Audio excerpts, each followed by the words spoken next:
My name is Tim Frye. I'm the director of the Harriman Institute. I think we've got really a terrific conference set up for the next 2 days. And I want to thank Anya Schifrin and Kathy Nepomishi for helping to organize the event and being the intellectual powerhouses behind putting all this together. And I also want to thank, I also want to thank Alla Rachko for doing a great job organizing the panels and making sure that the trains run on time. Now, the conference is the Cold War over? Russian-U.S. media from perestroika to the 2012 elections is especially appropriate one for Harriman to be putting on. We have the intellectual depth and the scholars who have been following this issue for a very long time. And also, in the last 2 or 3 years, we've really put a lot of emphasis into media studies. A couple of years ago, for example, we did a core project on new media in Russia. We've had a lot of panels on the current events in Russia and the parliamentary and presidential elections over the last few months. And I think this conference can really be a capstone for our efforts both in the media sphere and in our analysis of Russian politics. And this can be a chance for us to go a little bit deeper than we do typically in a panel that's often just over a brown bag or just a one evening event. Here we've got 6 or 7 really terrific panels, a couple of great keynote speeches, and we really should be able to get a lot more depth than we usually get on these kinds of topics. So just if we're on the record today, so just be forewarned. Appearance is your consent. So also, if you would just turn off your cell phones. So without further ado, let me move on to introducing our first set of panelists. And our first panel topic is the Cold War over? How do we see each other today? And we've really got a terrific group of people who really need no introduction, so I'll be quite brief. But we have Ann Cooper, Columbia's own from the journalism school, who has the distinction of being the first NPR Moscow bureau chief. She's also covered the coup and written about the coup of 1991. She has been a Russia watcher for a long time and knows as much as anybody about the media in Russia. So we're really pleased to have her here. We have Jill Dougherty from CNN, who, of course, we've seen many times on TV with that nice Kremlin backdrop behind her. Now we have a much more modest backdrop. She's reporting from the State Department these days, which still allows her to keep a foot in the field of Russia watching. And of course, we have the New School's Nina Khrushcheva, who is well known to many of us here, is written widely on Russian politics and on the media, and she'll have a nice PowerPoint to wrap things up. We'll take questions from the audience after the 3 panelists, who will each take about 15 or 20 minutes. I might interject and abuse my power as the moderator of the panel to ask some questions. But once the speakers are done, if you'd lined up behind the microphone and just say who you are and keep your questions short, that would be very much appreciated. So I want to thank everybody for coming. Thank Anya and Kathy and Alla for doing the heavy lifting. It's nice of me to just walk in at the last minute and do the keynote. So let me turn the floor over to Ann Cooper. So thank you all for coming. Thank you, Tim. I'm still working through my thoughts about this, so please interject if you want to follow up on anything. So our panel is addressing how do we see each other today, and the kind of underlying theme, I guess, is are we still fighting the Cold War through the media in the U.S. and in Russia today? And I guess I'm going to look at this mainly from the side of U.S. media coverage of Russia, although I certainly have some thoughts about Russia Today or RT, which I hope we can talk about at some point. I tell my students at the journalism school when we talk about international media, that, we talk about several different factors that affect how news is identified and how it gets reported differently around the world. And one of those factors is something that I call culture. And I don't mean arts and culture by that, but kind of the set of values, the set of beliefs that any journalist brings to a story that they're covering. And I think back in the days when I was covering the final years of the Soviet Union from 87 to the end of 91, we all brought our cultural values to a story that was unfolding, and the story was about, opening up, greater freedom, democracy, all these themes that really resonated with, the American correspondents, Western correspondents in general who were there. And I think that's still true today in the coverage that I see, American journalists doing, or American media doing about Russia. So let me try to talk a little bit about what I mean there. I lived in Moscow for 5 years until late 1991, and I returned pretty regularly for about a decade after that. I was the executive director of the Committee to Protect Journalists. We had a lot of work. There's even more work today in Russia for CPJ, unfortunately. Many killings of journalists that remain unsolved and unpunished, and all kinds of other attacks on the press and repression of media in general. I haven't been there for several years now, pretty much since I came to Columbia to start teaching, so I'm kind of out of touch except for reading, which maybe is a good qualification for what we're going to talk about here. A little perspective. But, right. During the years that I was covering the Soviet Union, it was my responsibility to try to translate what was happening there to an American audience. It was very clear who I was writing for.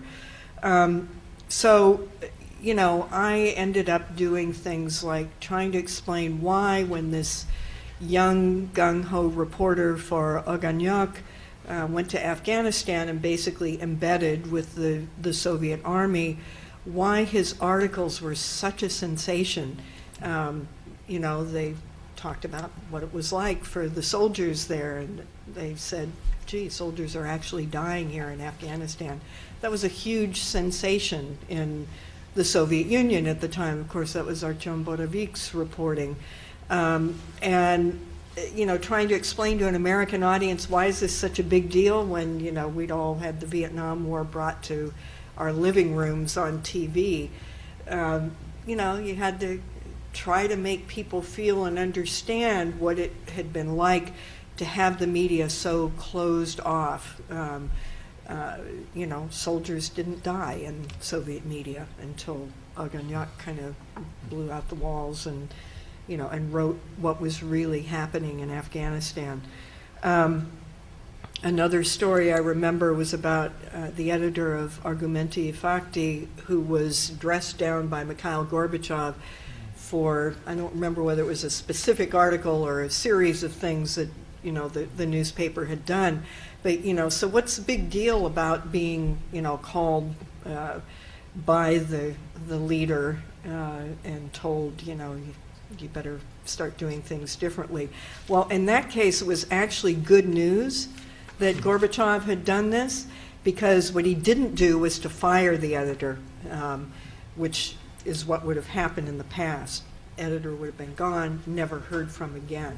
So you learn to read these signs that were really obvious to, people living within that system, but not so transparent to, to outsiders. You had to understand that that was actually a huge and important change and be able to explain that to an American audience. Then there was Mikhail Gorbachev's 1990 Nobel Peace Prize, which was hugely celebrated in the West. And I remember having to go out and do my man-on-the-street interviews that day to show to my American audience that, indifference was about the nicest reaction I could get, from people on the street in Moscow at that point. The reaction ranged from indifference to outright hostility, because by that time, 1990, people had, I wouldn't say, they took freedom for granted exactly, but, it was more, it had become part of their lives, and in fact, the press and people in general and, movements like the environmental movement had moved well beyond clearly what Gorbachev had ever envisaged when he said, things are going to be freer here. So people had pushed the envelope a lot harder than he wanted. And also the other big reality, the thing that people were so angry about, was the economy was collapsing. And, you could hear things like, I'd gladly give up some of this freedom of speech stuff if I could just go into the grocery store and find something to buy and not have coupons for, to buy a bag of sugar, standing in line for hours to buy the most basic foodstuffs. So that was the kind of story that I had to try to tell to my American audience. While you all think this is really cool that Gorbachev got the Nobel Peace Prize, today on the streets of Moscow, things were a little different. But, I really felt like the 5 years that I was there, the story that I was covering kind of day in and day out was the story of the disappearance of fear. And, it was told in little ways, like that the Argumenti Facti editor who only got called on the carpet and not fired, that was one example. But, people holding public demonstrations when they didn't know for sure whether their heads were going to get beaten in or people would be arrested, but they did it anyway. There was an accumulation of stories, and I reached a point where I thought, I want to do a story about this, about the disappearance of fear. And I did do it, and talked about the very visible changes and the more nuanced changes that again, were not so apparent to to outsiders, but were certainly well understood by the people who had lived in that system for so long.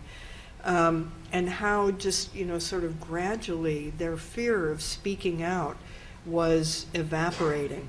I can't think of another story that resonated so much with an American audience, because that's the kind of story that we want to hear and that we want to celebrate.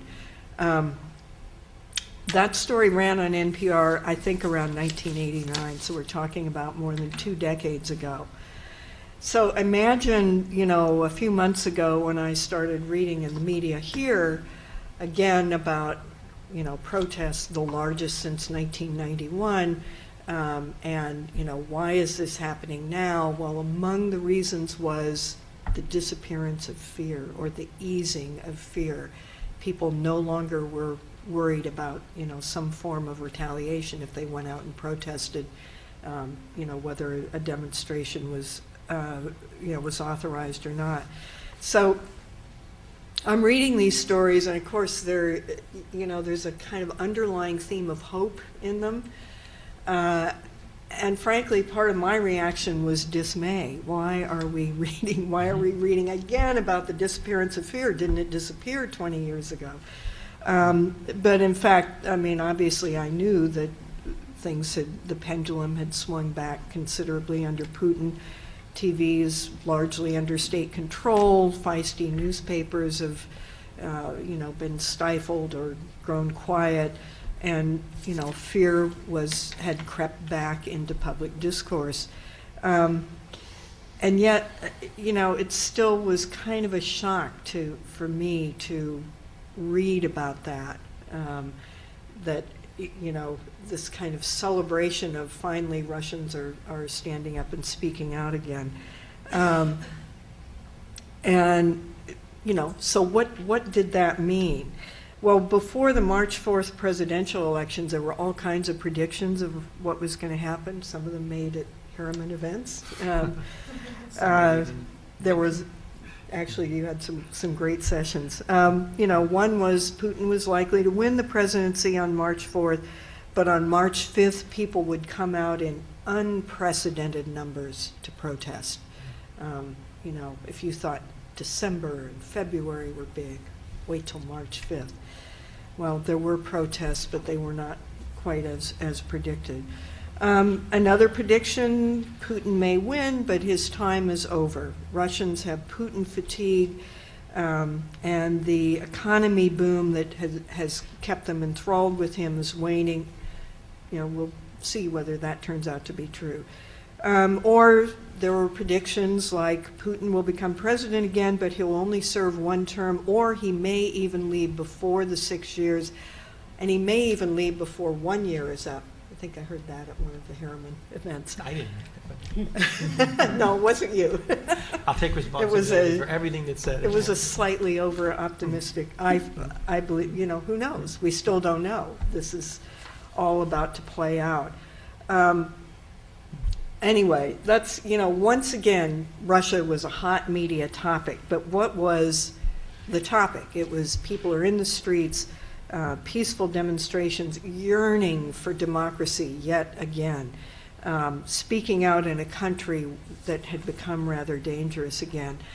As a reader, as a news consumer at this point, I was, sucking all this up, just reading voraciously. But, I have to say, I think what I read in the American media made it pretty clear that this could all just be kind of a blip. That, there was a great outpouring, people made their feelings known, but Putin was going to win this election, and that would kind of take the wind out of things. And as I say, it still remains to be seen. Will there be larger demonstrations? Will Putin, not last? Is there genuine Putin fatigue? These are all still big questions. But I felt like, the American media coverage was pretty good and, told us what it looked like and felt like out there on the streets, but also, gave us a pretty strong dose of reality.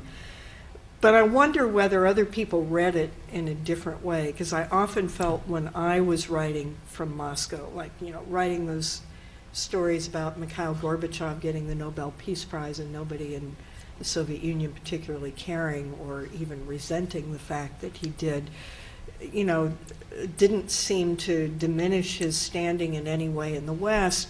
And I don't think people remember that, that there was a very different reception there than there was here. And so I wonder whether people, having read about the recent demonstrations, the recent elections in Russia, are kind of taking away what they want to hear, what they want to believe, and not that, heavy dose of reality that I think was in there in the reporting. So, looking again at the bottom line question that was posed to this panel, how do we see each other today? I think the answer from the American side is we don't see Russia terribly differently from the way we saw the Soviet Union in those final, very exciting years. We see it as a vast land ruled with a firm hand that squelches political competition and totally free speech. And we believe that the people ruled by that firm hand want something more. They want greater freedom. They want greater political competition. That's not all that the media in America write about, and that's certainly not all that Russia is about today. But I think that is largely what we see when we, as kind of the average reader looks at Russia today. A place that's still yearning 2 decades later for democracy. And I think that's the story that gets remembered by American audiences. Great. Thank you very much. Now, a few words from Jill Dougherty, Sure. CNN. Yeah, thank you. I'm really glad to be here. And glad for what Anne said, because I think Anne set us up very well for where we could go with this. There are a lot of different places we could go with this conversation. I just got back from Moscow, in fact, about a week ago, and I covered the election, and I tend to get back there on a regular basis, once or twice a year. And I've been going, I guess we have to give our bona fides here.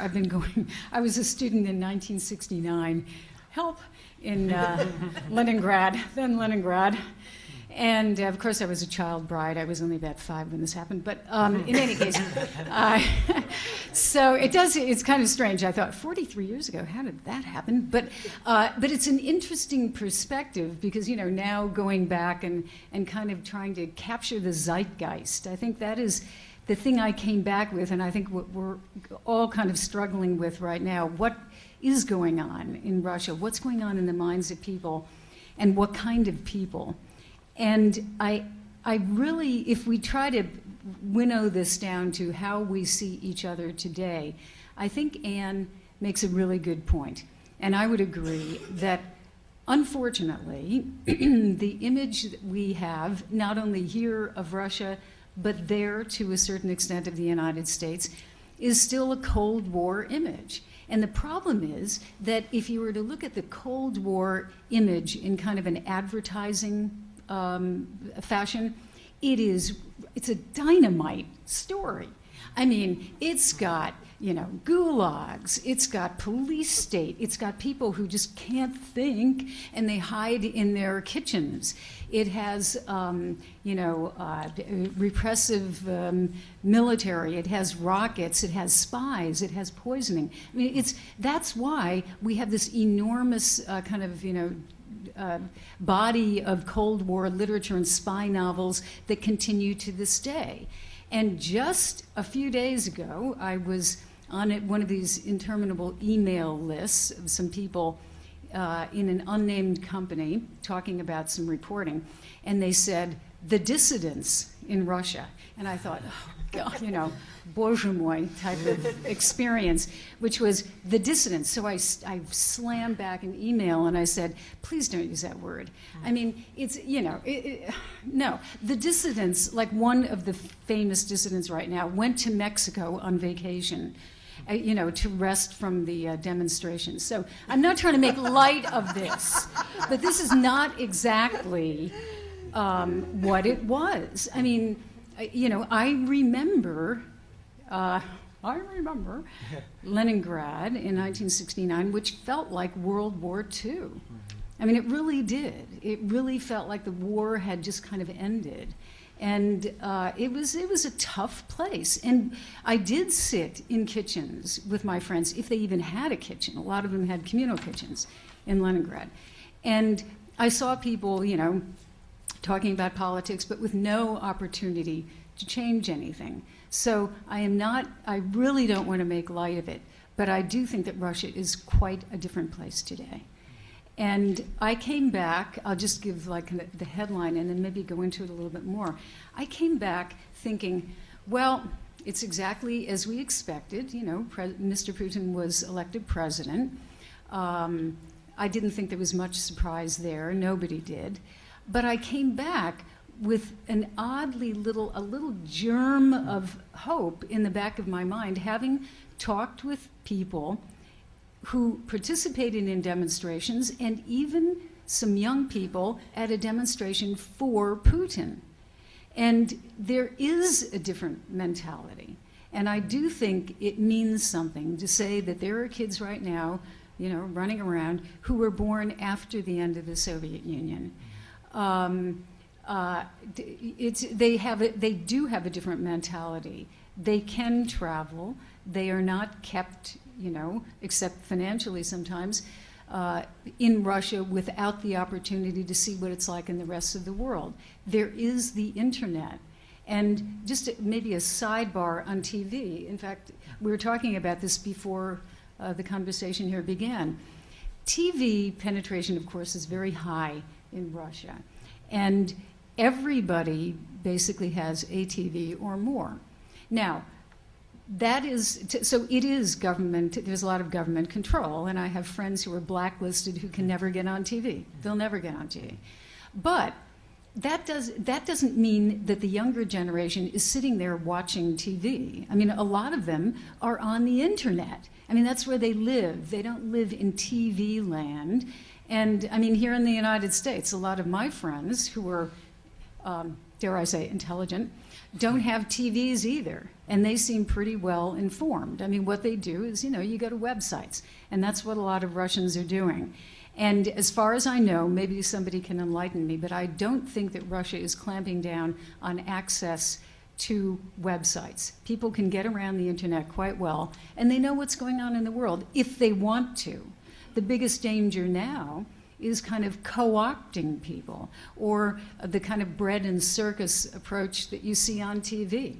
It's not that, and this is, I think this is one of the things when you're in the American media trying to explain to Americans how things work in Russia is very difficult, because you use a phrase like government-controlled TV, and immediately you see the gendarmes coming and pulling people off to prison.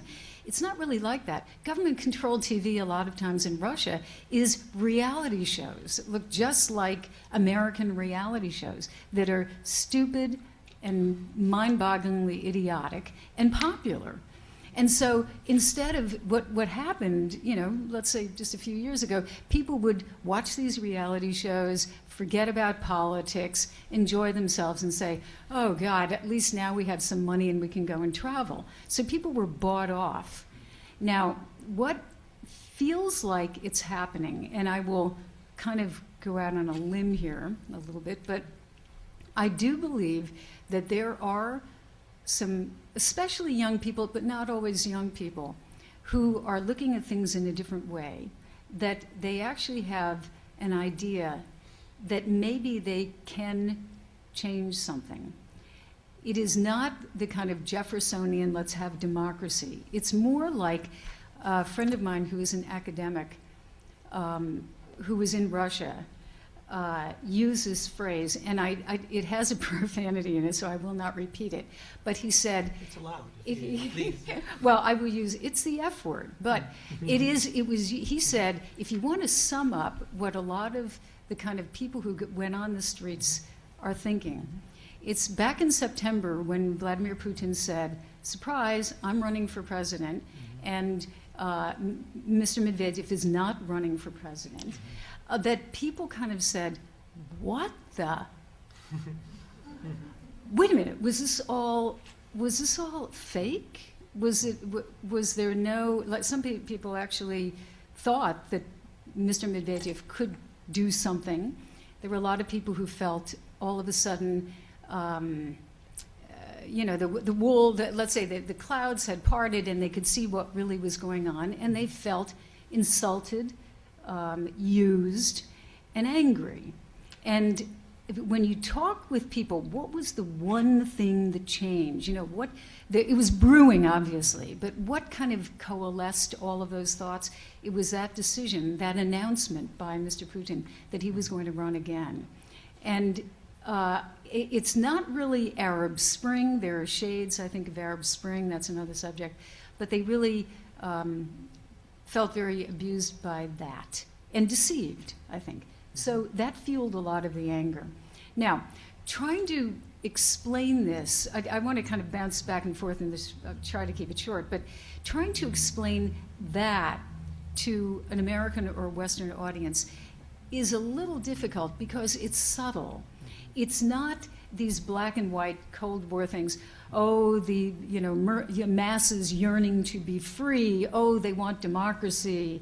It's more like, I want a voice. I don't want that highway going through my forest, which is a big issue right now, St. Petersburg to Moscow. I don't want the pollution. I don't want that local Moscow party, I shouldn't say party, that Moscow boss in Moscow region running things. Maybe I'll run. You probably saw that fabulous article about some younger people running for office in Moscow region. It was just last week. Great stuff, Now, is that everybody? No. Is everybody on the same wavelength? No. But it's one of the first times that I've actually seen people doing something that had a prospect of actually changing things directly. I have enormous respect for the people who risked their lives, lost their lives, and ended up in prisons trying to do something back in the dissident days. But the controls over society were so great that it was the moral force sometimes that got through. because they had no way of having demonstrations. They had no way of really, really changing things. And now I think some young people do, and others. I shouldn't just say young people, but a lot of them are. Whether this is going to be a blip or whether this is going to really change things is a question. And I don't think that even the people who are involved in this in Moscow have the answer to that. That uprising, the opposition movement, is very, very broad. It's got everybody from the traditional, Western-oriented types of people that we know and are pretty well known, to neo-Bolsheviks, to everybody else in between. So can they find one platform? I doubt it.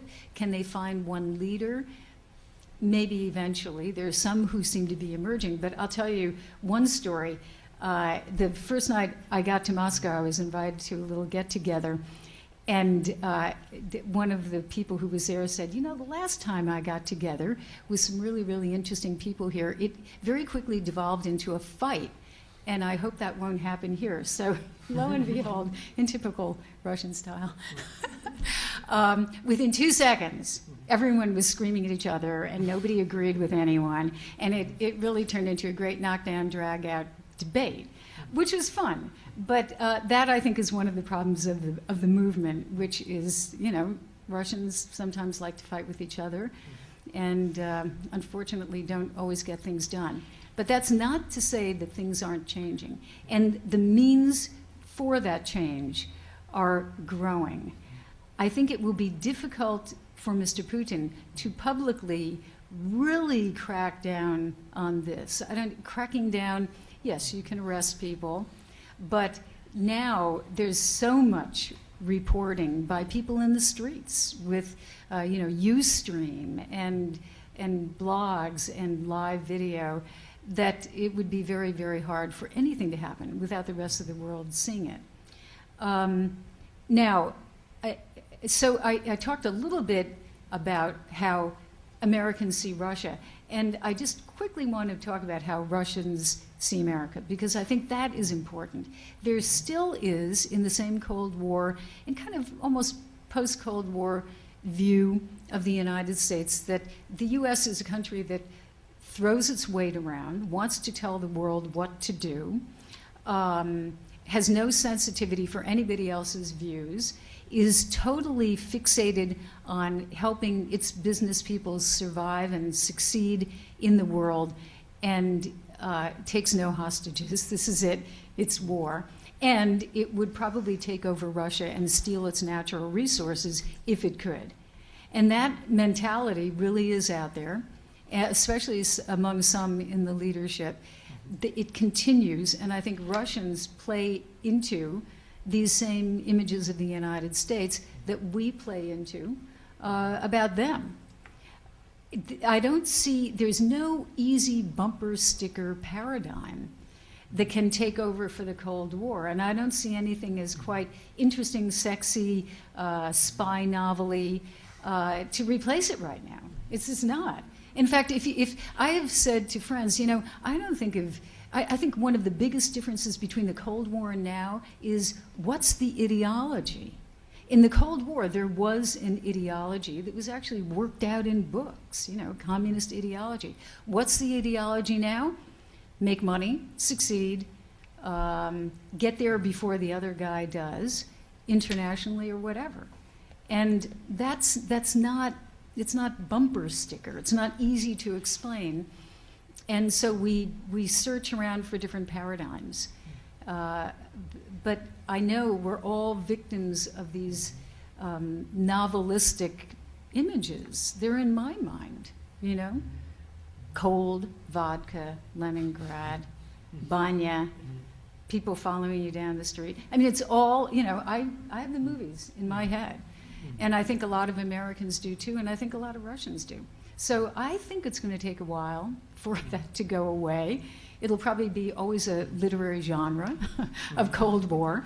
But I hope that in the mentality of people, it can change. So maybe I stop there. Great. And we go on.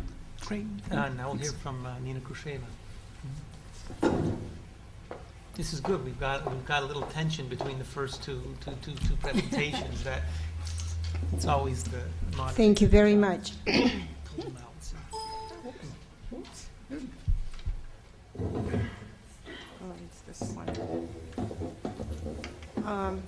Thank you for the invitation. It is my great pleasure to be here.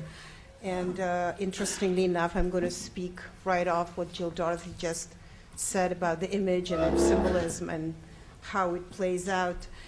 Just a little response to Ann Cooper's point on Russians want democracy or non-democracy. Of course, we have different opinions. Maybe we can just consider it father and son's problems, because we did love our Tsar and he betrayed us, and now we want another one. And maybe Alexei Navalny, the anti-corruption, slightly crude lawyer, does present a new face of the new and more acceptable Tsar for today. But this is not the point of my talk. It's just to put things in certain perspective. I want to talk just a second on the methodology. I stayed away from the press since it's how we view each other rather than how we view each other in the press, the title of this panel. So I concentrated a bit on Putin's rhetoric on the Russian side, because the Tsar is very important to us and always provides the руководство к действию, which is the direction of how to behave and look at the world. It's very influential in public attitudes. And for the US, I, of course, looked at Hollywood. What else? Since pop culture really never lies about politics, even if politicians often do. I would like to start a bit further, go back to the Bush, at the end of the Bush administration, and point out that the fact that Russia was bad already then didn't make America better, or better off at the end of the presidency, George Bush's presidency, because it was very much mistrusted by the world, 2 wars in its hands, economy in ruins. In that environment, in 2008, was Russia really a threat to the United States? It was not, but presenting it as a boogeyman of international relations really diverted attention from the immense problems America itself has been facing. When Barack Obama came in as president, he promised to usher the United States into the new era of post-unilateral decisions, international diplomacy, Russia's reset relations. The hope was that the new era should end senseless public animosity towards Russia that both speakers before me mentioned slightly. And that animosity clearly has continued since 1991, when the Soviet Union lost the Cold War. I must say, as a Russian living here for 20 years, exactly since the Cold War ended, the becoming world's only superpower really proved very hurtful to the United States. As we all know, overconfidence bred hubris, and Bill Clinton's administration tirelessly reminded the former Soviets that they should unwaveringly follow the lead of all-powerful America.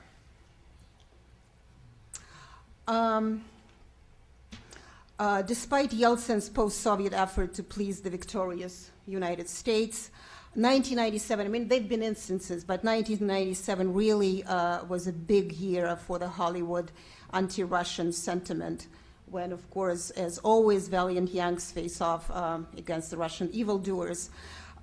Jill mentioned that there's no such thing as soundbite, no ideology. Well, you know, in the Cold War, we had Dr. Strangelove, walk east of Beacon. I was a communist for the FBI and whatnot. So then the enemy was communist, and now it was communist mafia. So we fit right into that very system that we used to know before. Just a little reminder of those films. The Saint, communist mafiosi, wants to divert Mother Russia from the course. Played out well 10 years later. Air Force One, a nationalist psycho, hijacks Harrison Ford, which, as you know, a no-no. And a peacemaker was a blockbuster, and a general smuggled nuclear warheads to Iran. Once again, a very, very important question for today. By the way, culture never lies about politics. 2000, as we remember, a byproduct of all or nothing capitalization demanded of Russia by the American advisors, and the country returned full circle, KGB with President, Prime Minister, President-elect Vladimir Putin at the helm gained the ruling hand. Putin promised to restore Russian self-respect, involves politics familiar from the communist era.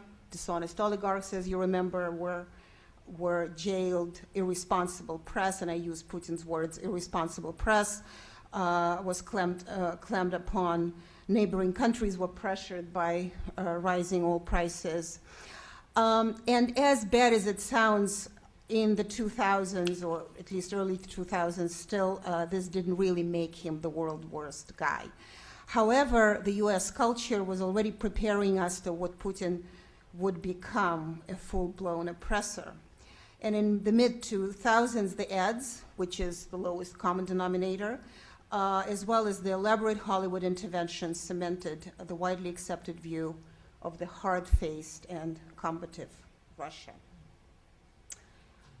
Just a few examples. You know, ads are very important to us too, so let me show you one, if you forgot what the Cold War was. If you do your best thinking in the shower, imagine how smart you'll get with the new shower heads at Holiday Inn Express. Check me in again. Gentlemen, the invisible air flash for the world of all.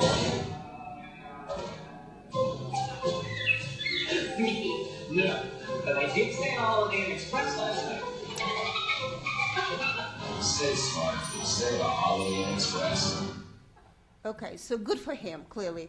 And as you could see, I mean, the first bit, red flag, we don't even know it's a Soviet, but we just assume it is a Soviet. And remind you, it is 2004. The Soviet Union was no more.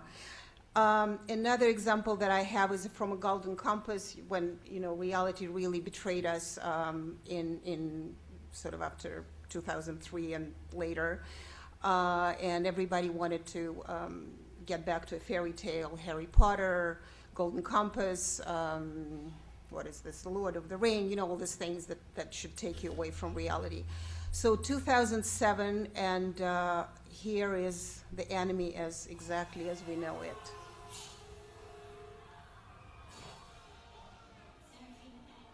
By the way, Daniel Craig is the main character, and he was also the main character in new James Bond, which looks very much like Putin.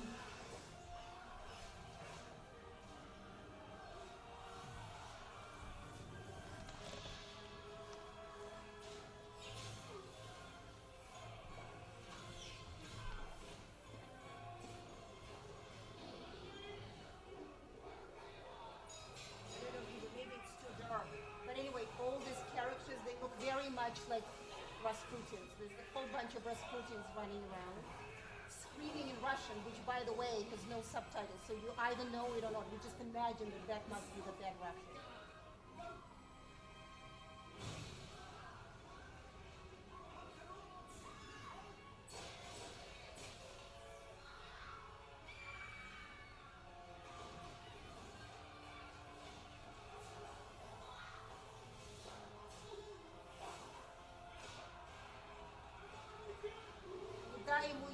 Don't let them go. Don't let them get away.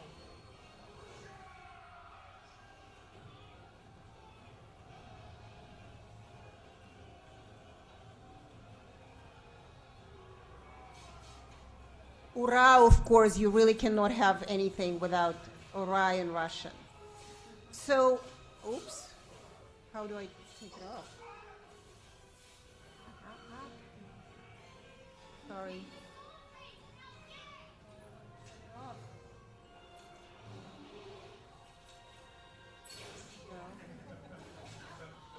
Anyway, sorry. Yeah, it's all propaganda. I just want to turn it off and it doesn't do it.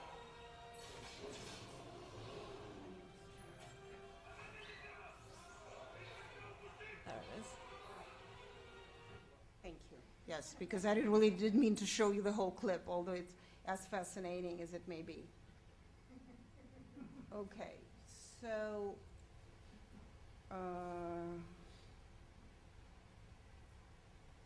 here we go.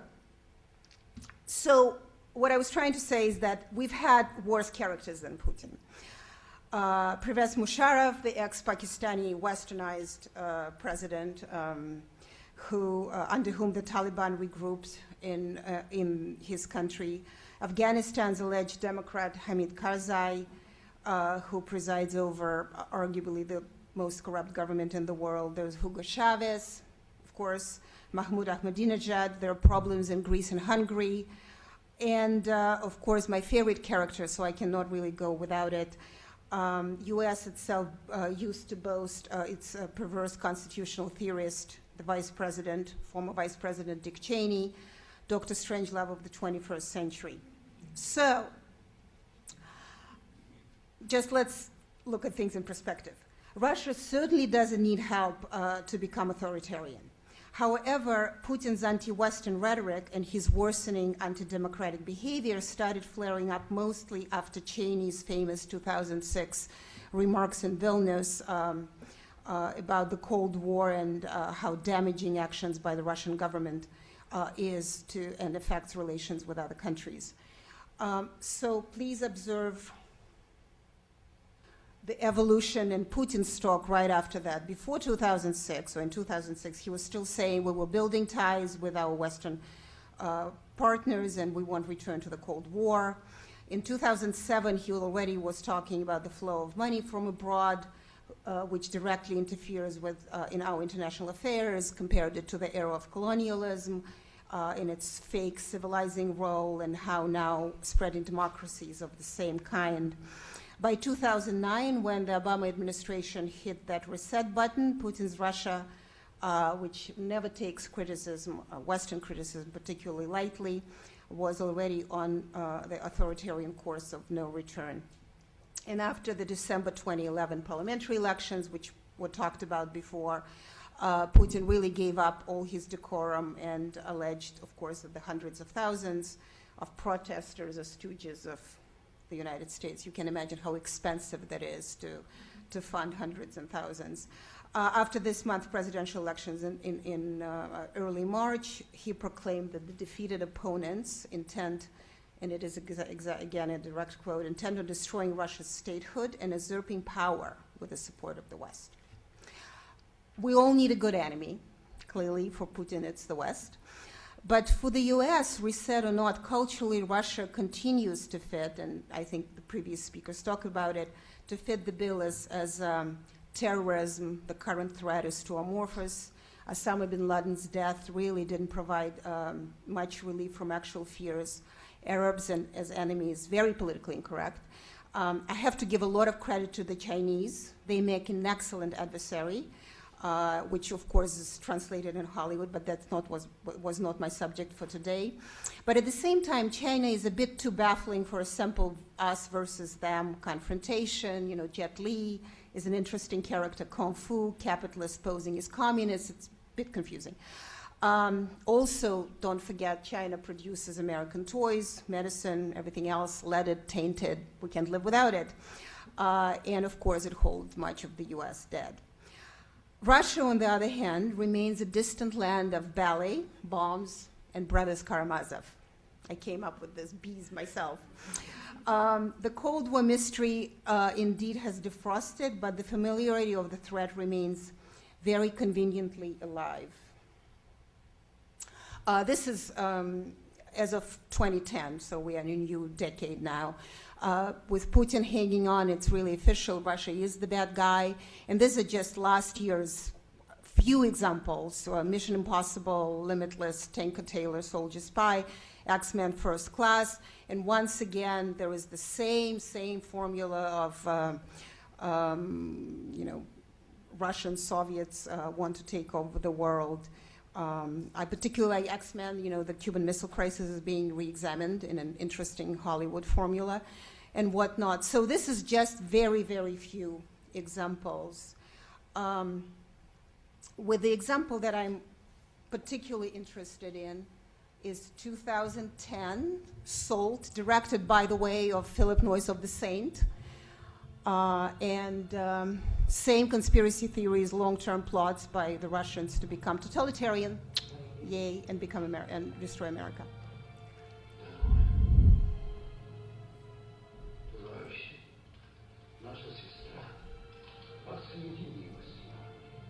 Товарищи. We don't have товарищи anymore.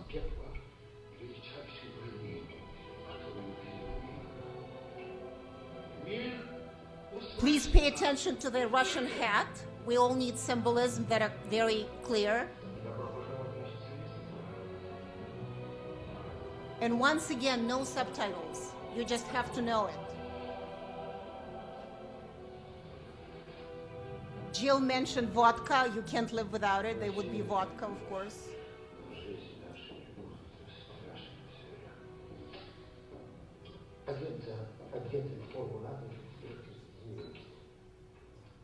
На самолете номер на хвосте N182SL. Последняя инструкция. Ты получишь от него. И все? Все. Потом наш контакт закончен. У нас затишье на волнах. И вообще, что мне пойдет.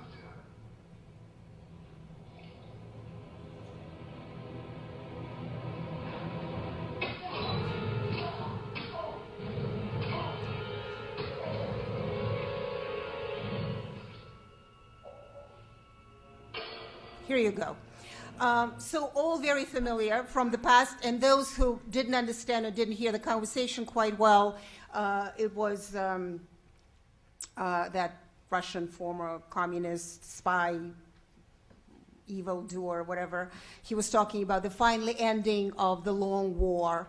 So the Cold War may not necessarily be over. Russia will arise from its slumber and take over the world all over again. So, you know, something that we've seen or heard before.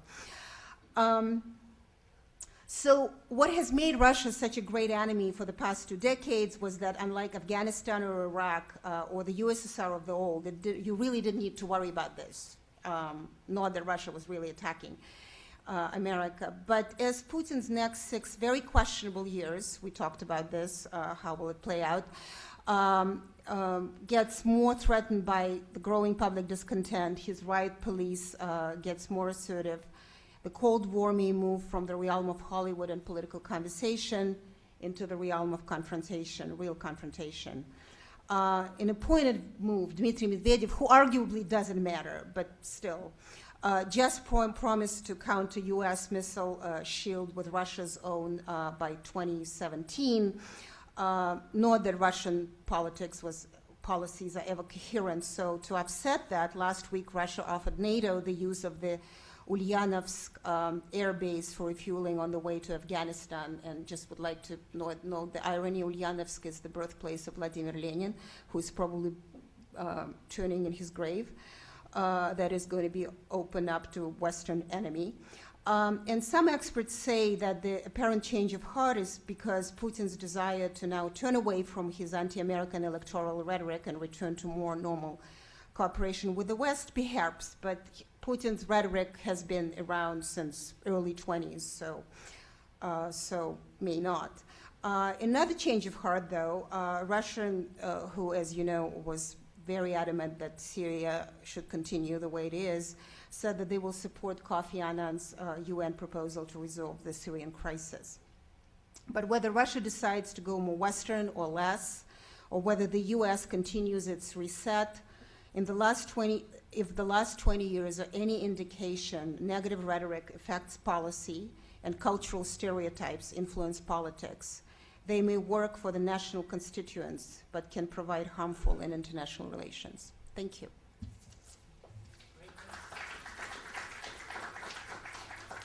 Everybody wants to come back up. I have a couple thoughts.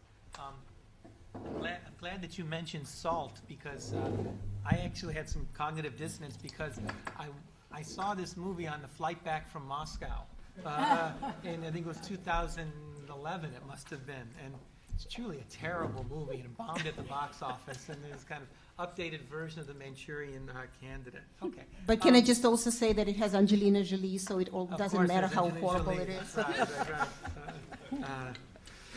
I just got a couple of thoughts. One is a couple of themes came up. One, some distinctions that we might want to draw between kind of elite versions of how we see each other in how these images are used versus how well these images are actually held in the mass public. And we are in an election year, and U.S. candidates, I don't think they've ever lost a vote by being too hard on Russia. And certainly, I was very surprised, not that Mr. Putin used the not just anti-West, but really anti-U.S. card. I mean, it was very specifically NATO and U.S. But just how far he went with it.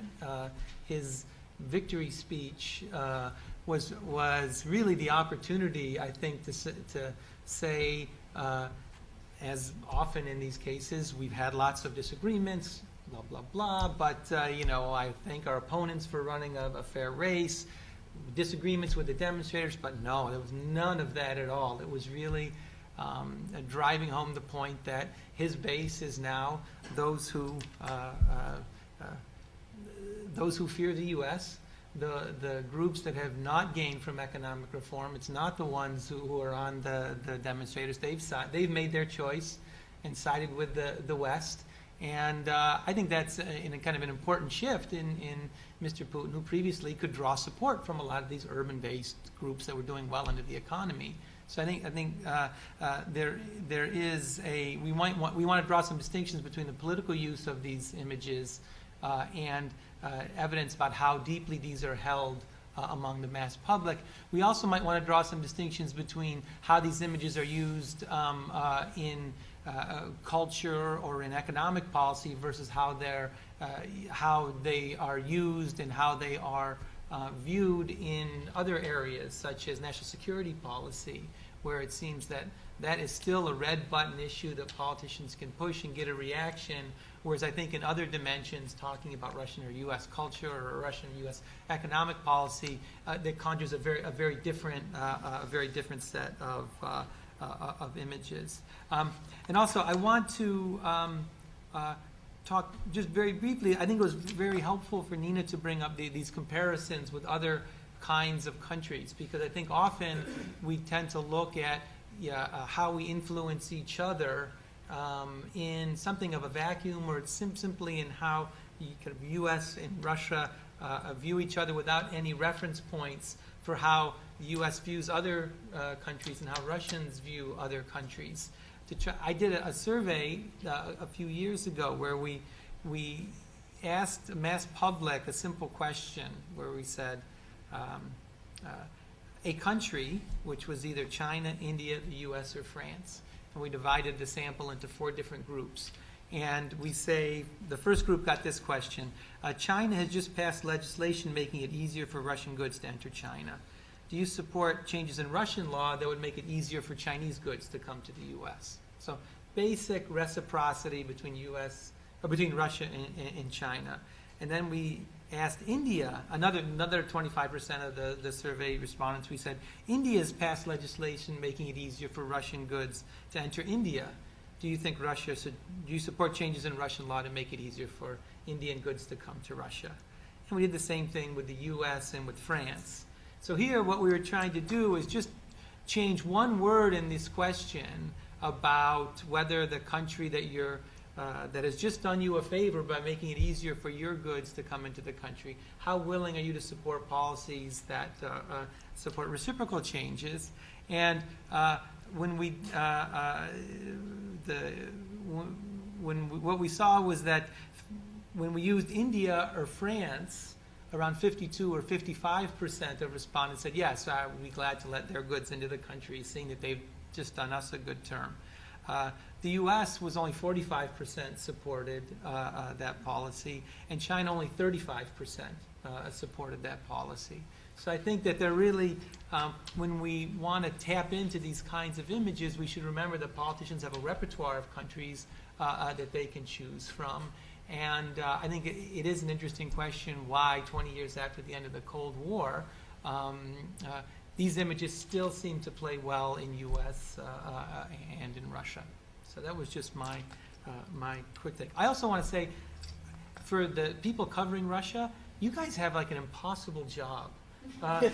You're plunked down in the middle of a country of 140 million people across all these time zones, and you're supposed to cover everything, right? From culture to politics to economics, to anticipate the trends, to have, and I think sometimes, those of us who specialize in particular areas will get grumpy and we'll say, oh my God, but I've been following politics for the last 20 years, and why haven't they, picked up on this nuance? And I think we often have to remind ourselves as readers, just the demands on people writing about Russia are just so enormous. I can't imagine, somebody dropping somebody in the U.S. and saying, you're the one person and you're going to cover this whole country and get everything right all the time. So I think sometimes we have to keep that in mind. So if anybody wants to respond, feel free. If not, we'll just turn the floor over to Kathy for the first question. Yeah, I'll try to make this a short question, but this was such a rich panel. I hope that I have a very specific question, but I can't resist noting that my primary source of information on what's been going on in Moscow has been my 24-year-old nephew, who actually really hasn't talked to me too much directly, but he has been arrested. I've assured his mother, who has been my main source of information, who is closer to my age and has been, which I'm not going to reveal directly, who has been at all the demonstrations with her son, that it was a really good thing that he spent 24 hours in jail, because after all, he's a Russian poet, and how can you be a Russian poet without spending some time in jail? Hopefully he's now done it. Okay, but that said, I want to pick up, since on a little bit on the issue of how Russians see us. And speaking from the man in the street point of view. You can't resist two anecdotes. I was in Leningrad at the time with the man who would become my husband. He couldn't go into my hotels because he was a Soviet citizen, so we spent an awful lot of time in restaurants on Nevsky Prospect. And this was in 1971. And people would come up to us all the time, because we always shared tables, and ask us incredible questions about the United States. And having come out of French literature into Russian culture, I was fascinated by the fact that the French hated us. But when I was in Russia, where we were supposed to be their enemies, Russians would come over and be fascinated and love us, which is one of the reasons I'm standing here today. But they would also come over and ask really bizarre questions. And I assured him at great length, to the extent that I could figure out why he was so upset about the Electoral College, that it didn't really matter. So there's an irony there, because we knew, a lot's happened. But the 2 points I want to use that to make is, one was, at that particular time, a lot of Russian intelligentsia believed that to find democracy, America was its role model. And for the man in the street, we've talked a lot, and Nina did a great job of showing, Cold War imagery. But a lot of Russians at that time, looked to the United States for a path. It was the golden vision. Emigres looked there, when they came here, and were often, disgruntled that they didn't find what they expected. But also people who were trying to figure out the way for Russia looked to the United States as a role model. Well, the United States has changed in 20 years. And that particular example of, the Electoral College and how, I didn't think it mattered so much is, one indication of that. So I really do have a question. The question is, do you think the role that the United States plays for most Russians, whether they be politicians or people on the street today, or the way they see the United States, has changed fundamentally, not from that negative Cold War image, but from the one we often saw that was different, where there was an admiration for the United States, a fascination about something different they didn't know, something out, and possibly a path for Russia. Thanks.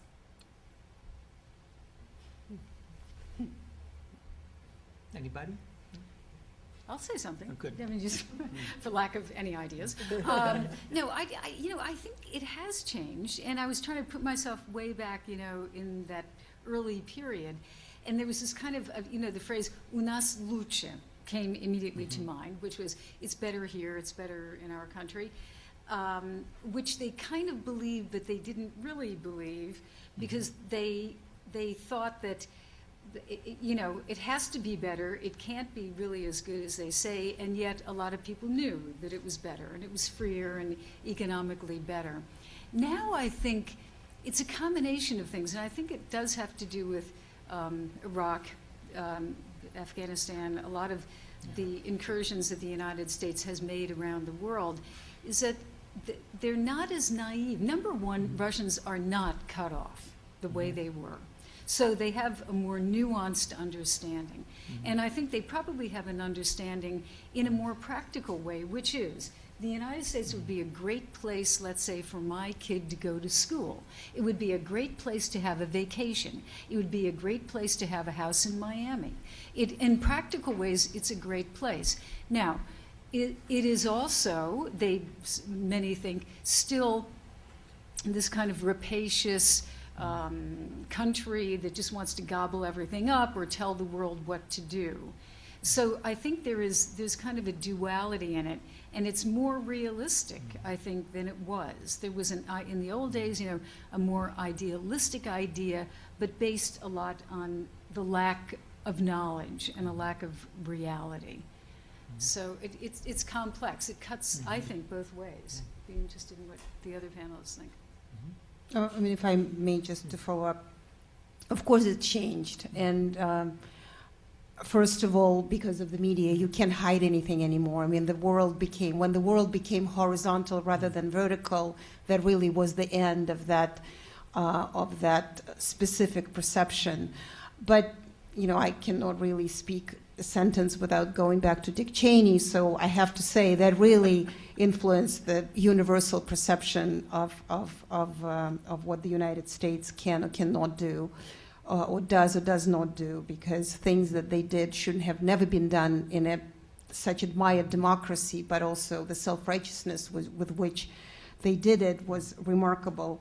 And altogether, the 10 years of the Clinton years, whom we love, and yet that economic triumphalism at any cost, combined with the ideological self-righteousness of the Bush administration, really did a lot of harm to the United States image. On the other hand, to say is that I don't really see that many people actually taking a boat and getting out of here in droves.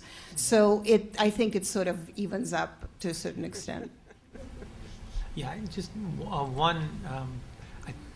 Certainly, Mr. Putin has used the global financial crisis and the current malaise in Europe and the U.S. as a rhetorical tool over these last 4 years to try to remind people that the very fuzzy, warm image that people had of romantic, idealized vision of democracy that a lot of people has used particularly in the 1990s was baseless. I think that he never misses an opportunity when there's a discussion about Russia and the West to say, well, look, yes, we have our problems, but look at you guys. You guys caused the financial collapse.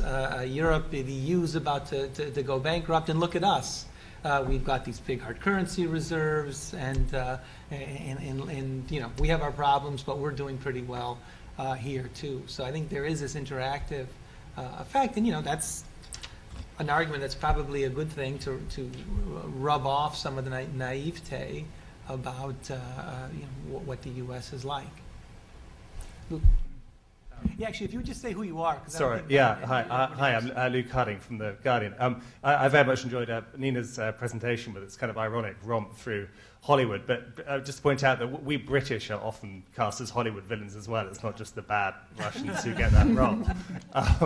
But you're great contributors to Hollywood. I mean, look at you. You've been getting Oscars like there's no tomorrow. That may be true, but I mean, more seriously, I just wondered that the whole Cold War thing, whether actually Putin himself is to a large extent, responsible for this. I mean, we've seen all these neo-pastiche sort of Soviet elements creeping in, the Soviet national anthem coming back. When I was there, I was always invited, for reasons which are mysterious, to watch the parade on Red Square, which got bigger and bigger and bigger every year, and was described by one person I talked to as kind of willy waving. And also, of course, we haven't talked about the FSB. I mean, Jill was talking wonderfully about spy novels and so on, but certainly for me, that felt like the most kind of appropriate genre, because the FSB has become the most important agency there and is still it just seems to me that if you like, the Cold War playbook hasn't been updated, and so Putin kind of feeds all this sort of Hollywood mythology because there's no kind of new national idea. But I guess my question is, do you think that he's also to blame for all this? It's not just Dick Cheney, and his sort of ideology, but actually it's Putin too.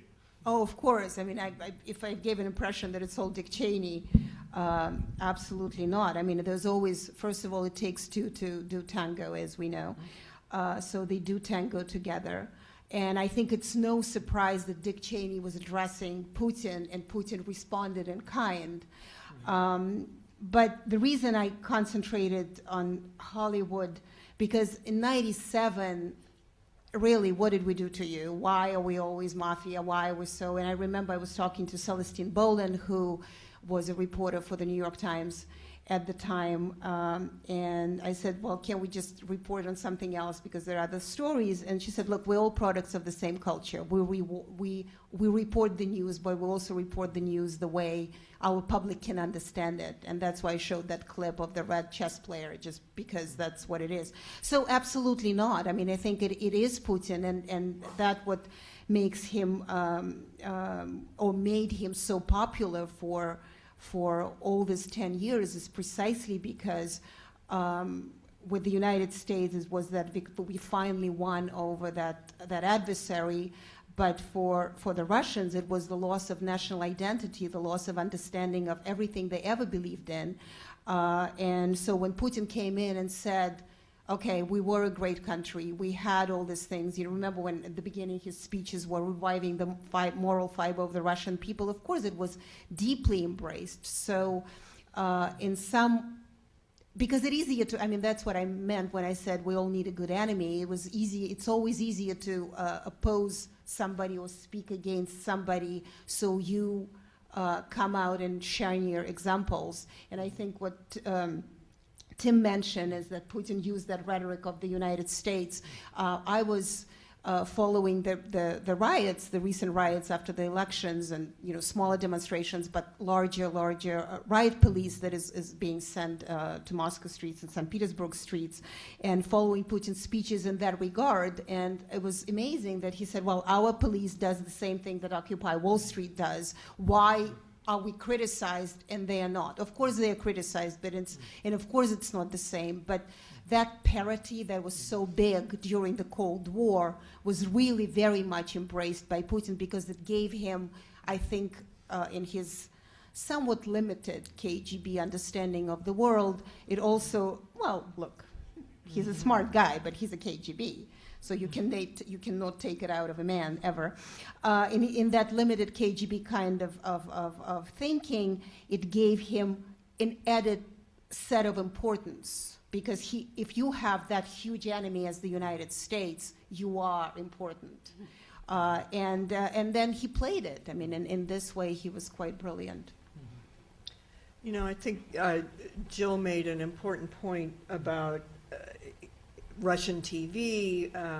There are now alternatives. You can find out what's happening in the world now. If you use the internet, you can find out whatever you want, and apparently the same kind of controls have not been tried in Russia, at least to date, that China and other countries have.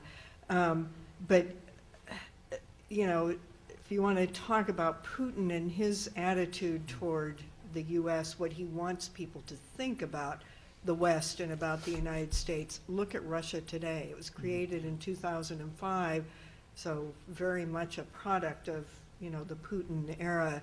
It's now been shortened to RT. I have no idea who really watches RT, but no one. We can hope. But is RT in the room today, by the way? Am I just don't know. Anybody? No. Okay. Don't know. My students last spring analyzed several of these channels, 24-hour, satellite-delivered, state-funded English language TV news services, and what they found with RT was we'd play clips. We played their clip of Putin singing Blueberry Hill. I mean, that was just funny, but the anti-Americanism is amazing, and some of the reporting is pretty straightforward and professional, but as soon as you get on to anything sensitive, especially anything about the U.S., I mean, we are really the bad guys. We are, you know, propagandists and imperialists and just all the same old Soviet stuff, really. It's kind of mind-boggling to watch it.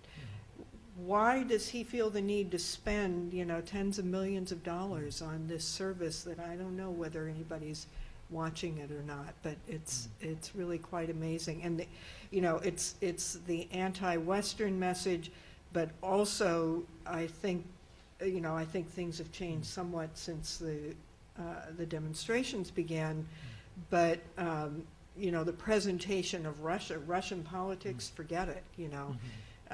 Didn't appear on RT, or if it did, it was the same kind of fawning, you know, coverage of Putin. But in the period that my students were, you know, were looking at it last spring, you know, the kind of stories you got were Russians like to make felt puppets, and Maslenitsa is a big time to eat lots of blini, and you know, that this is Russia that they were presenting to the world. It was just, it was silly. It was insulting in that way that, you know, Soviet-controlled media was so insulting to its audience.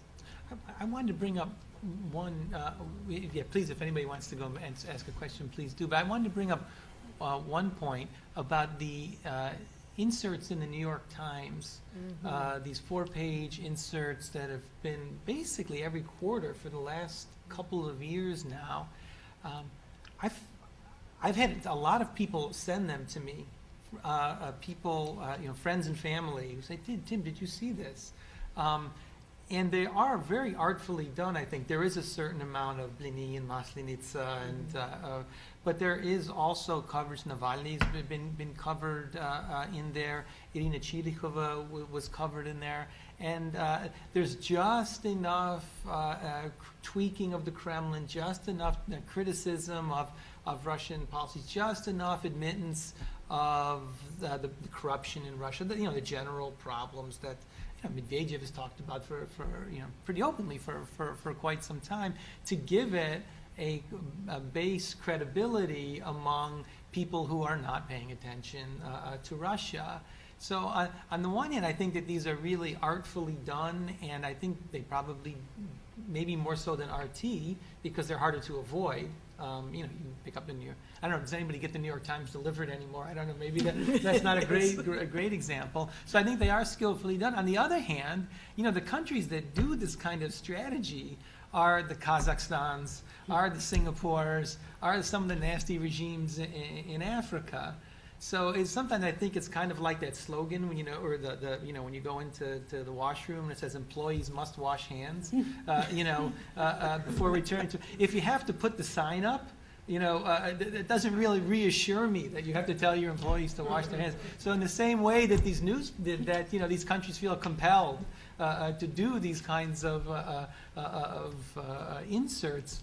You know, that's not the company that you really, that's not a great signal. That's all I'm trying to say. You know, if a country has a good positive image, they don't have to do these kinds of things. So. Absolutely, but you know, I think you have to go back, you don't have to go back too far. I mean, just think of, like, wasn't it Yeltsin who had the idea of a national idea? And he had a commission to figure out the national idea. It's like, you know, the Americans saying, what's the idea about America? And of course we did that in the 1950s, that's my theory, but in any case, seriously, I mean, there was this commission, and it was supposed to come up with what is Russia all about. And then when I was working there was constant complaints about, why don't you talk about the good stuff that happens in Russia? And also, right now, one of the problems that Russia and many other countries face is that, especially Russia, a lot of people don't care. And this is the very sad truth, that Russia, we have to question, does Russia really matter? In many ways. I think it does matter in a lot of ways. You cannot solve international issues without Russia. There's no question. But is it a big, bad, ruler of the world like the Soviet Union. No, it isn't. And its economy is not that important. And in many ways, I shouldn't say not that important, but comparatively not as important as perhaps it should be. But that has really galled them for so long. And so you do get this, and when they put these flyers out, I think it's their way of trying to tell the good story, but that's not really how the world functions. I mean, I wonder how many people really read those. I don't know. Well, that is actually my answer to you, is that that's how it makes Russia big, is that when you have a huge enemy, you clearly is relevant. I think with this, Yeltsin did this. Remember when he, instead of Ruski, we are now Россияне. That was the huge story. But also, the interesting thing is, well, Russia is Eurasia, but part of it is Western. They still take the West or Western tricks or PR tricks very literally. So I remember when Putin came in, he started this whole lobbying agenda. So the prominent, so to speak, former Russians or Russians would be gathered together at the Russian consulate in New York, and they would be in Washington. And how do we help Russia's image? So that is one of those things that, oh, well, they lobby us. There is a huge Jewish lobby, for example. The Russians would say, why don't we have a huge Russian lobby? And I think that very literal understanding of how the world functions rather than actual policies that help is something that is a huge Russian handicap at the same time. Yeah. Do you want to go to the microphone and just say who you are and ask your question? In part because we are videotaping the event. So. My name is Oren Zhurinkas. I'm a refugee from the old Russian Institute, not Harriman, but Russian. Some years ago, during the Pentagon paper scandal, an Israeli journalist, very perceptive, said the Americans are the only people in the world who actually seem to be shocked to learn that their government lies to them. And I don't think the Russians or the Soviets were ever in that position. I don't think any regime has ever been so hermetically sealed that there was never any seepage. And what surprised me in Russia and the Soviet Union is the things people knew when they shouldn't have known it. And I think that's part of the whole equation as to who knew what about whom. But to refer to the comment on Russian opinion of the Americans, I think if you did a sondage in France, you would find exactly the same comment. Not only France, but other countries are more familiar with France. America has hegemonistic power, interfering all over the world. And after all, there is a basis. We still have troops in Germany, over 60 years after the war. The Russians don't have missiles in Cuba anymore. But anyway, I appreciate comments. Okay, great. Comments, questions? I would just add one thing, which I think with the Russians, though, compared to the French, there is a more visceral reaction to the United States. The United States matters to Russia psychologically, much more than the United States matters to France. And so there is this love-hate, deep, somehow strange bond that goes back, I think, forever between our two countries. And that's what makes it a little bit more special, I would say. Can I just have a bit of history here? 1831, Democracy in America was written. 1831, Empire of the Tsar, Marquis de Custine was written, and there were two Frenchmen who went to the frontier imitation cultures to decide how they actually look at each other. And I think it really it probably goes even further, but in modern times, that had been a 2-century relationship, orchestrated by the French in certain ways. My name is Jim Dingman. I cover the cultural events for Pacifica Radio, and I've done that for broadcast and TV for 25 years. My question is two. First of all, how does this work out generationally? This gentleman just mentioned the Pentagon Papers. I, as a young person, did not trust the government at 18 And so I had no illusions that the Pentagon Papers was accurate. So obviously, what I'm sort of curious now is, what does polling data say about how Americans are perceiving the former Soviet Union generationally? Because obviously younger people under 30 don't know a damn thing about the Cold War. Secondly, I've watched cinema evolve and TV evolve in terms of handling this for the past several decades. And what I found interesting was when terrorism became the boogeyman, the former Soviet Union retreated from the imagery of Hollywood. And now we have sort of a commingling where, you'll have nuclear terrorism emanate from the former Soviet Union. But what do you say about that? Because you have such a subliminal anti-communism in our culture as Americans. I certainly was raised in the 50s, so it's something guttural in me. And it took me a long time to step back from it and its pernicious consequences. But how do you see that working out in how we're viewing this right now in general? Because we don't talk about that. We talk about Putin, the KGB, all that. What about us? What about us culturally? I think it was my presentation, actually. Yeah. Well, one thought is that we have a panel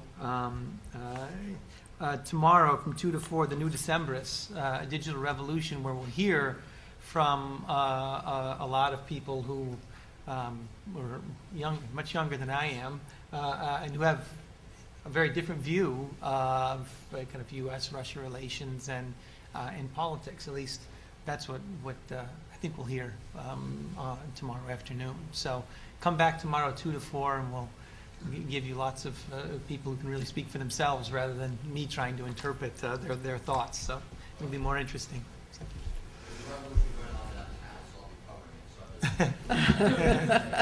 Right. Yeah, I don't know what public opinion polls would show about, attitudes or knowledge of young people in America today about Russia, but it's got to be very different from what we all grew up with. They didn't grow up with duck and cover and, the Cuban Missile Crisis and all of those things, as you say, are just, they're part of us. And we'll never perhaps completely shed that. Right. And we see it in our students who are now interested in energy, in business, in ways that just were hard to imagine, and in still same kind of cultural exchange and language and culture and all that. But there's just lots of areas where the students are just much more interested in ways that there were just no opportunities like that before. So.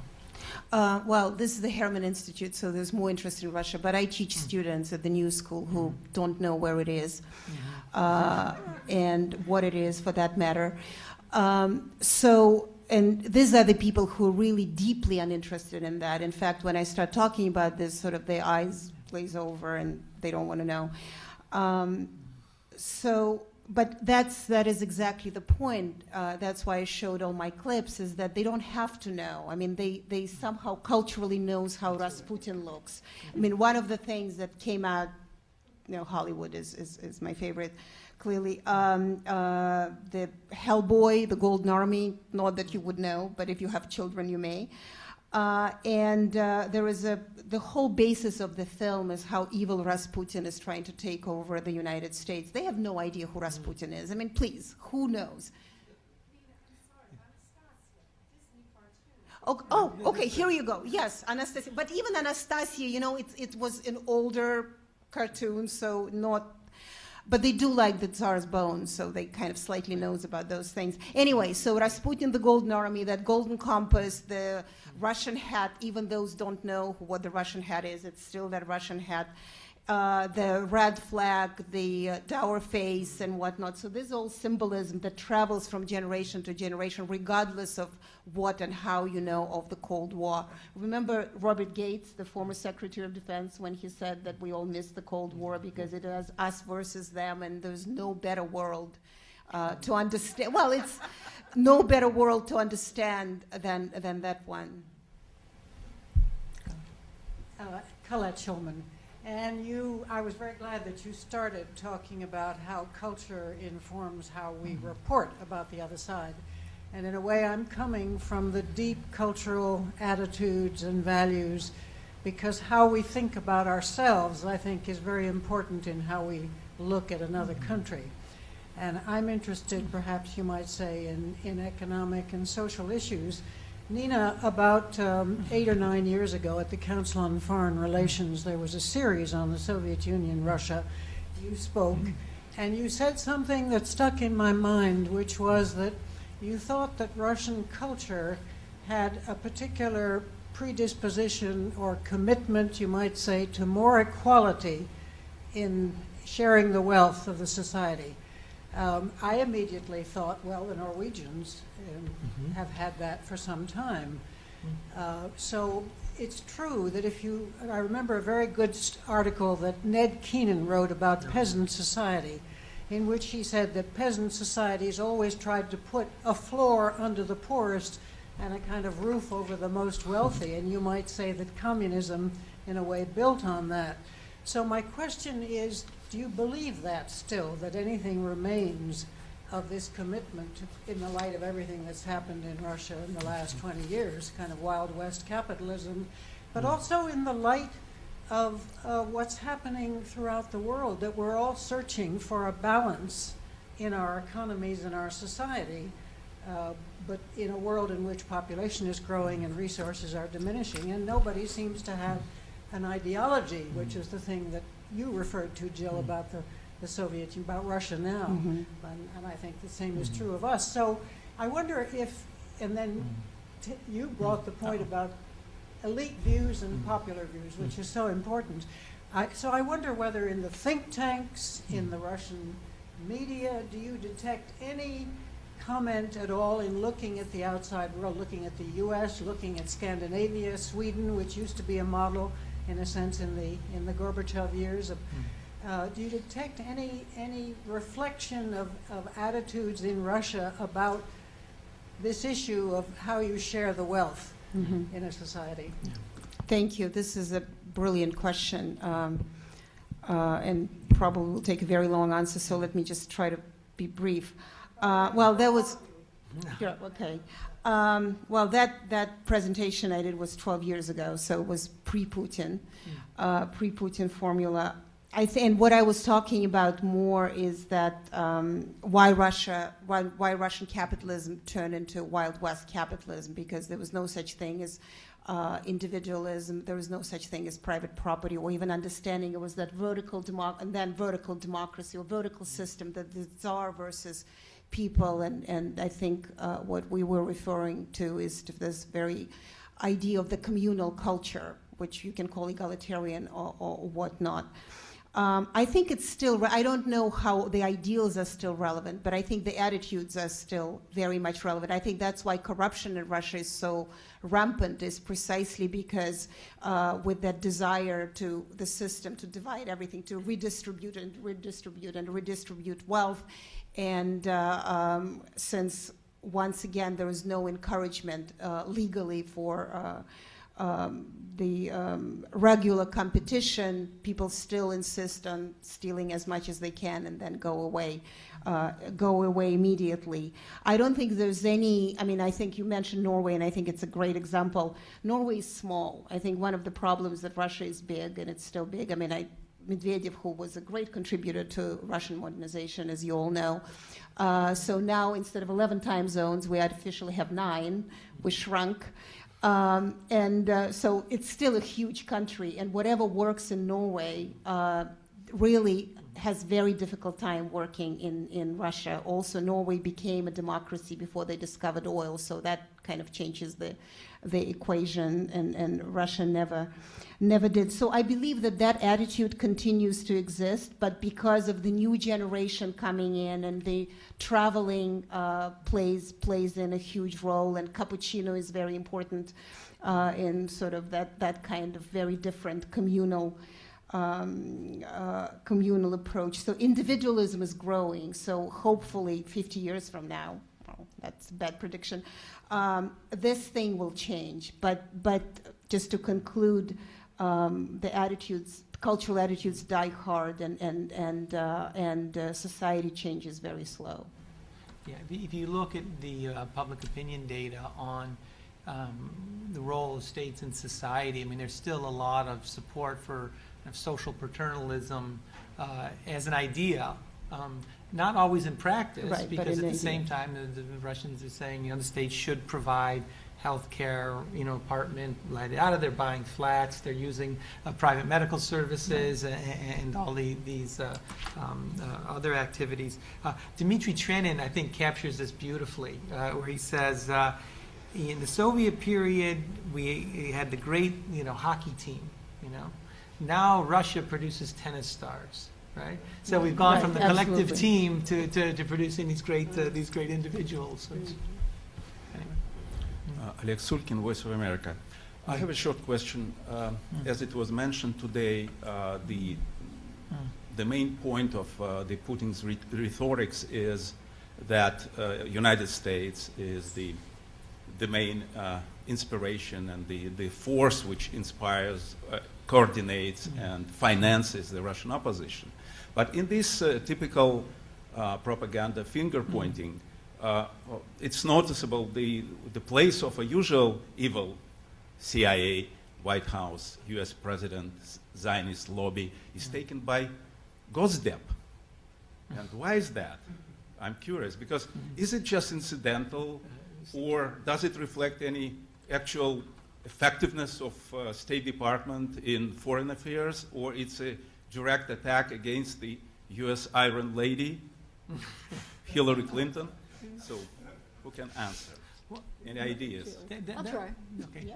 Oh, well, I mean, I think I don't think it's against Hillary Clinton personally. I think that it's he's not pleased with democracy programs that tend to be funded by the U.S. State Department, and the context is, of course, Georgia, Ukraine, color revolutions, and in the context of what's going on in Arab Spring, and some countries assailing any type of democracy programs. Look what happened in Egypt with the Americans who were held. So this is not uncommon, and it gets across that idea, I think, that the United States wants to change other countries in their image, sow dissension, and break them apart. I think the question for Mr. Putin now will be, does that rhetoric continue? Does he believe in it? Does he actually believe in it? Or was it something that he did for the campaign, which some Russian officials have said that they did? And some Russian officials have said to the Americans in the United States government, it'll quiet down after the election. So what people are looking for now is, will it quiet down after this election, or is this going to be a part of Russian foreign policy? That's the question. I don't think we have the answer yet. Well, I think, this is not the first time that Putin has spoken out against, this time is very targeted at the pro-democracy programs, but he has put pressure on civil society groups. In fact, didn't you in one of your PowerPoints have a Putin quote from a few years ago about, I think it's a running theme. Remember when he said «Шакалите посольства»? Yeah. Remember that when he was I think it kind of goes up and down, so I wouldn't expect it to go away. I don't think it's, it's nothing about Hillary Clinton. It is, I think a pretty genuine get out of here, and we're seeing it in more and more places, Egypt being kind of the most dire example recently. But there's quite a drumbeat. I mean, the collapse of communism really led to a flowering of, media development and pro-democracy programs funded by the U.S., the EU, George Soros, and others. And I think they've steadily grown and, been a real thorn in the side for, a lot of authoritarian governments, many of them kind of lower profile than all of a sudden, Egypt because of the Arab Spring and Russia because of what's been happening there in the last few months. So I think it's really, become almost like an international drumbeat against, the pro-democracy efforts. And it's something, the State Department really needs to think about. How do we cope with this? Yeah, I think Hillary Clinton was the target because it was her remarks immediately after the election that were critical of how the election was run. So I think it was not part of a grander scheme to pick her out among Right, the, it wasn't Hillary per se, but she right. being the sponsor. For the State Department, they're the ones who were commenting on the elections. A couple of thoughts are on the pro-democracy. On the one hand, if the U.S. does not help the pro-democracy movements, would the Kremlin still find this a useful tool? Whether they'll still find ways to convince those people who believe that it's the invisible hand of the U.S. that's still behind these movements, even though there's not a direct link. So on the one hand, even if I think the U.S. was not supporting the pro-democracy movements, they would likely still get blamed.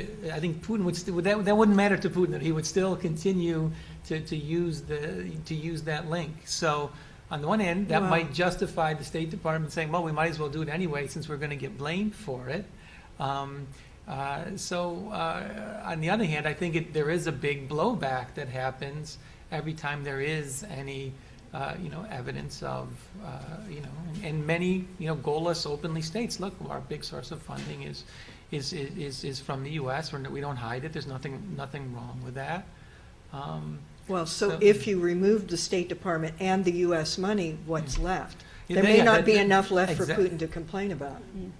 I think he would still find something that he would still try to hit this card, whether or not that card was actually. Because I think in this election round, the U.S. really took a much lower profile because they were afraid of blowback, particularly in the run to the parliamentary elections. I think the U.S. really, I think, did not try to trumpet the link, and all the same, Putin still hit him. And on the other hand, he does have, one point is that it's not as if the U.S. allows election monitors from other countries here. So on the election monitoring question, I think, we also have to be, recognize that, this is something that we see as a violation of our own sovereignty, and U.S. states don't allow it and make it very difficult for anybody to come in. So I think we might want to draw a distinction between election monitoring per se and support for pro-democracy movements, civil society, and all other kinds of things, which are I think, less controversial. Alan Marlis, CUNY. Hollywood was Jewish-led in terms of studio ownership. Even today, I saw 9 out of 10 filmmaking have Jewish leadership, and certainly network television the same. So the fact that this continual Soviet as the enemy thing, I think, is it just a coincidence, or is it a kind of a revanchist idea, pogrom mentality? Soviet Jews aren't being let out, a certain kind of oppression. The backgrounds of these Hollywood moguls mostly were from Eastern Europe, from Russia, and moving on generation to generation. I mean, after all, it is a coincidence that, that's where the leadership of those anti-Soviet, anti-Russian, programming ideas come from. Well, I guess this is one way of looking at it. Although a lot of directors that do make the movies are not Jewish, or it is irrelevant, and they do speak to a larger culture. So I wouldn't go that direction, but I guess we all have opinions. So, any other question? Oh, Kathy, great. Sure. No, this one. Oh, go back. If you just say who you are. My name is Sasha Vogel. I'm a Harriman student. Great. We love to hear from the students. So that's good. I was wondering about the Cold War sort of revival culture that you were talking about in the U.S. and how that's consumed in Russia, because I know a lot of these big blockbuster movies, like Salt, I'm sure, was released in Russia. I know, like, the Indiana Jones movie that came out a couple years ago that was terrible, had a bunch of Russian villains. But Russians watch those, and young Russians especially. And I have found talking to young Russian people, they think it's crazy when I suggest that Americans sort of still have this kind of quasi-communist notion of Russian identity. And they're like, that's ridiculous, you know. We are totally different than that. Everyone knows that now. And so I was wondering if you had any thoughts about how that affects how they see themselves and how they see their relation to Americans and just how that works. I think this is a fantastic question. Really, just flips it around, and goes to the perception, but also the anti-Westernism. Because when Indiana Jones came out, and in 28? I think 2008, right? Was it 2008? And I remember I had a conversation with my Russian friends who was saying, well, really, 2008, they couldn't find a better enemy, so they were Nazis before, and now there was a Soviet commissar. That's just, there's really nothing else to be afraid of in the United States. But that was my whole point, that terrorism is amorphous. But this, we know that enemy, regardless of how true that is. And I think when Salt comes out or something like that comes out, and Russians watch it because it is a blockbuster, and it is very well, I mean, I know you didn't like it, but we watch it for different reasons, and it is a well-made movie with Angelina Jolie, by the way, which covers all the problems right away, immediately, is that the anti-Americanism comes in, and that's what also comes out as public attitude, saying, well, that they don't know better, that we are different, it's not about us, we are not like that. So it does feed not just Putin's rhetoric, but also this kind of availability. I mean, if all these TV shows that we watch here, or some people watch here, they, as you know, of course, all shown out there. And so in Law and Order or something, there's always some weird Russian villain that you have to confront. And that really doesn't help the image, not so much the Russians of themselves, but of the U.S., the way the U.S. sees the Russians. Okay, you want to ask, I think will be the last question. Yes, but I want to just put in a little plug for the students here, because I think, as you'll see, although despite Sasha's name, she's not Russian. Yeah, there are some students who know quite a bit about Russia today who are much younger. I just had a question for Anne and Jill, and it's a really trite question, but I just wondered, I mean, I like the way both of you brought the problems of conveying, what you're actually seeing there, into a relatively short space. And Tim, mentioned this too. This is a really hard job. What is the biggest challenge you faced? If you didn't already use it as one of your anecdotes in the time you covered Russia, the Soviet Union. Well, you were talking about the difficulty of covering Russia as a big place. It was the Soviet Union when I was there. So it was like 15 countries. I made it to 10 or 11 of them in 5 years. Some of them many, many times. The Baltics were leading the drive for independence, so that became a place to go to a lot if you were trying to cover the political story. But,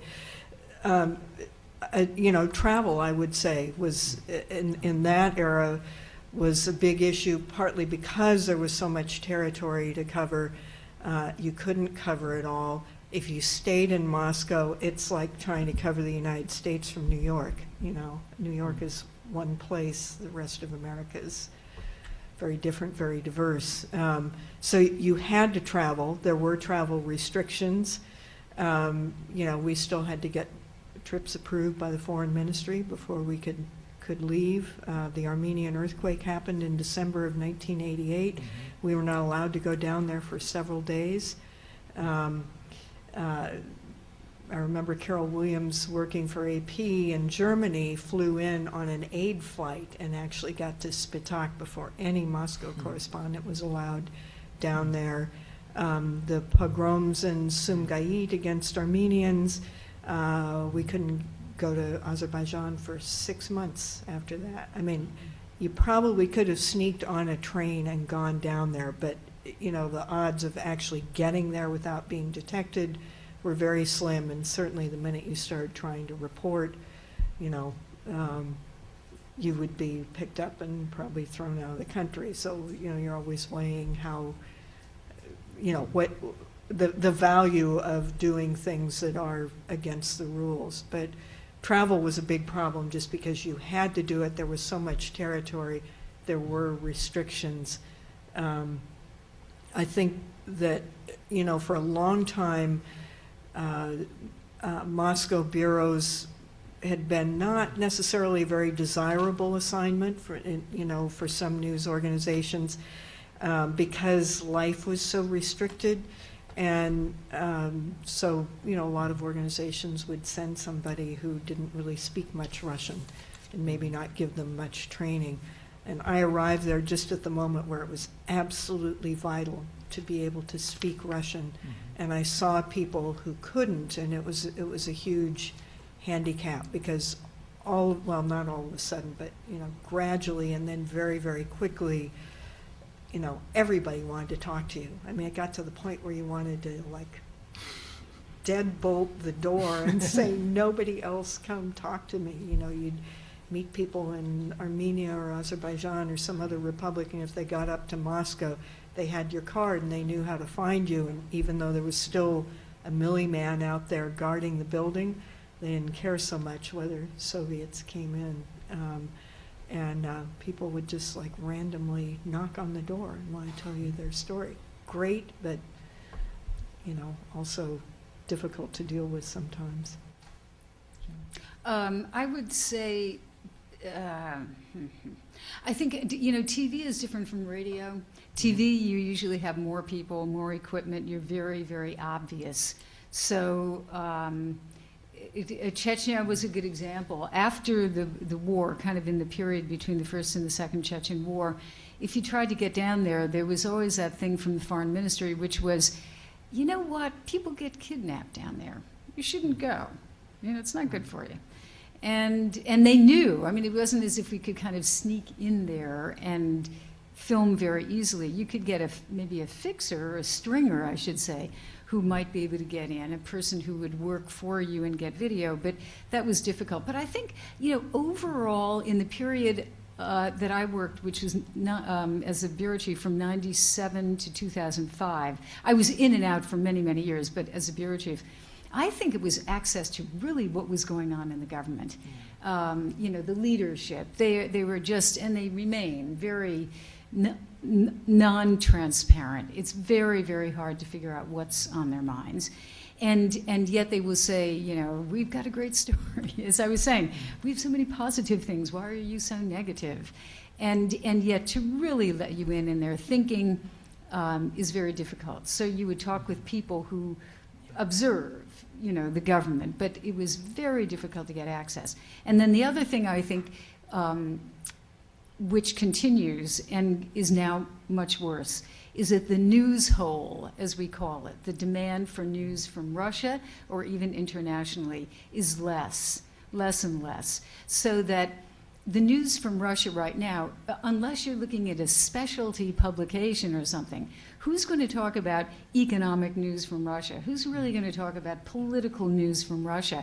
If the place blows up, let's say during the during the Georgian War, yes, there was a lot of attention.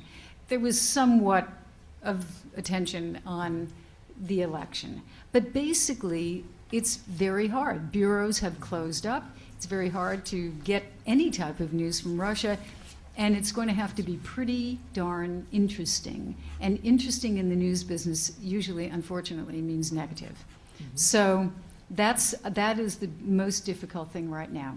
And when something bad happens, there is often no context.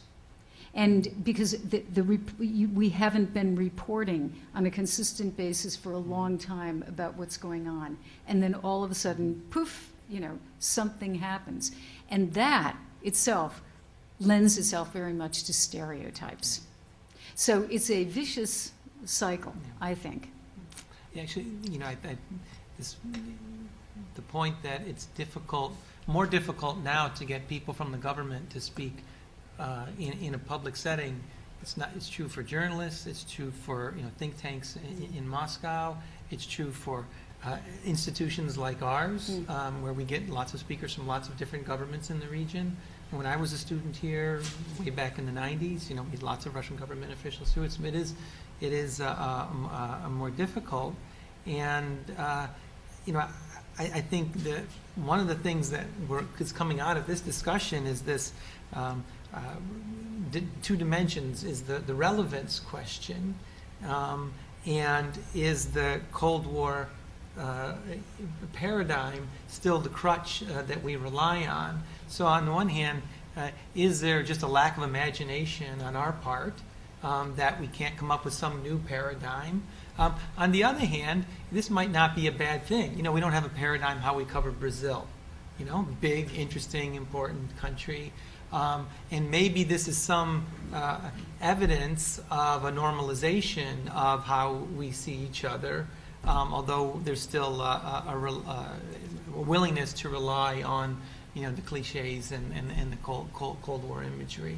So maybe the lack of relevance might not be a bad thing if it causes us to search for some new way of thinking about Russia and treating it more like a normal middle-income country with all its quirks, with all its nuclear weapons, with all its specificity. But maybe we might be better off viewing it less through the Cold War paradigm and more through a paradigm of that might be closer to reality, which is Russia isn't as important as it was in the Cold War period. So maybe that's a good thing. I'll just throw that bomb out there that hopefully will be picked up in the next few panels. I want to say one thing. We'll reconvene at 1 o'clock for the panel and the walls came tumbling down. There's one change in the program. Oleg Kashin will be speaking on the new Decembrist panel tomorrow from 2 to 4 rather than the investigative journalism panel. So if you'll note that. Again, I want to thank everybody for coming. I want to thank Kathy and Ala and Anya for organizing the event, and I especially want to thank our panelists who took time to really give us a perspective on these issues that really only they can bring. So thank you very much.